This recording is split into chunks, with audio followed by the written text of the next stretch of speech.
tu pha na hi he dinga poimo ta khan ka hen se do nomin hi chu ipi ham tle bible damun hi itabang a hi ati am ti chung chang hi ka hen se do nomin hi chi damun hi mi zo sin apel the an la mi zo sin apel the lo kha ai ke in ipijinan tle ibola chu ka se ham de a chon pha ho chun damun he apel thein a hin la a chon phalo ho wang chun damun he apel the ko hi amo dinga bu sa cha damun a hi ja chu christian hen nang non christian ho zo si hi jong leo han i thi nung ti mat i chon chan lung zui chu wa chu khat pen chu i chan te di wa gu sa hi in hi ja chu hi chi tu pha na he nang le ken jang hoi chi pin ke hanan ti chu ai ma ni ki ngai to tin hi chi ngai to han damun na ke han han mai di hi chu na ke han ham ai ro le van gam ikil han ham hi chu answer chu na ma an ke bol jing in lang tu in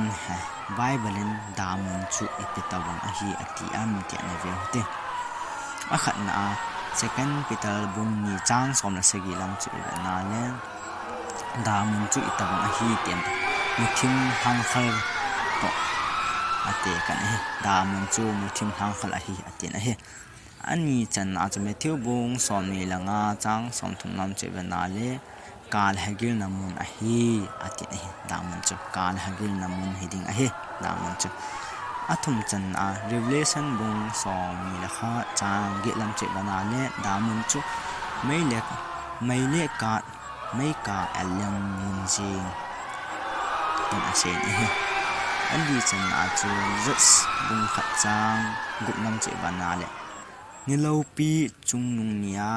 athu tan dinga ton so muthim nu ya hen na a hen a hi atin hi hichi nilopi na thu tan ni hu hung ding ka a hichi a chon phalo ho chu lai muna chu ki hian dan jang a se na hi anga chan a chu Matthew bung som thum chang som li le ko le som ma sung chu sima ta hi te la thum sung a hi jang ati in tle kal hagil namun jang asen a he agup chan in ma bung ko chang som bilagi lama chi tabang a hi tiam ta alung la thimo amai kong la mit mo tin asen he namun cha asagi chan na chu lu bung som gup chang som la nia pana som li chan chi sima le lai sung chi sima le mi ho pan Lazarus chung chang mo the min hi cha ko na mu lo theng chu ham da mun chu tui ngai cha na mun hiding a hi tim mu lo the min he aji chu mi ho pa chun tui angai cha dan chu mu lo the na min a he hi chi da mu na chu age chan na a chu hile Matthew bung ge chang som ni lam che ba na i ve ki na hile kal hagil namun a hi jang atikin na hi ako chan na Matthew bung som langa chang som mi le khat lam che ba na le APSA kinam tle mi chon pha ho to khen namun a hi jang atikin na hi abanin ani ve ken hitin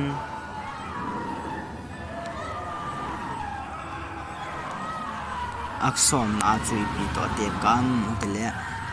second Thessalonica bung khat chang ko lang chu na pakai ang sunga kon le ata san pakai ang sunga kon le atha hat lo pi na a kon ki hen namun a hi ati pakai ang sunga kon le atha hat lo pi na a kon ki hen namun a hi ati ken he som na asom la khat chan a chu da mun che ta bang a hi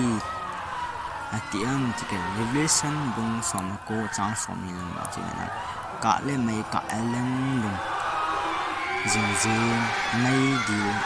ti a hi ka le mai ka aleng lung jing mai di a hi atin a hi he cho si chu bible la bible itabangam mai dil ai hilawam ti mu dok thein amane he hija chu hichi ipial thei dio lampi chu ma tang am pon he su cha ti lo chu isu cha ba al athin hu hing pole Yesu Christa hu hing pole leng pai ki sa wa he chu hichi da man chu ipial thei dio lampi chi bo se cha hi in ja tu pha kilam sang pe chai nei pe hin phat man tam dan he thi man ten phat la so ko te apha chan Krista hin di ta nei wal hi jita man hi ipial the dio hi ti chu kain se do no hin hi chen hi chi ani ngai ho zo si pathe nei bon jam phat the bo in ten hi chi ngai la ko nin ho jang i hin da no i chon i khan chang ke ho phau tin hu lai ju nei kai hin ti ti he che pha chu hi ta pha in mong cho hi ta vai ge ka sin pha ki jan pa chang ki cho che hi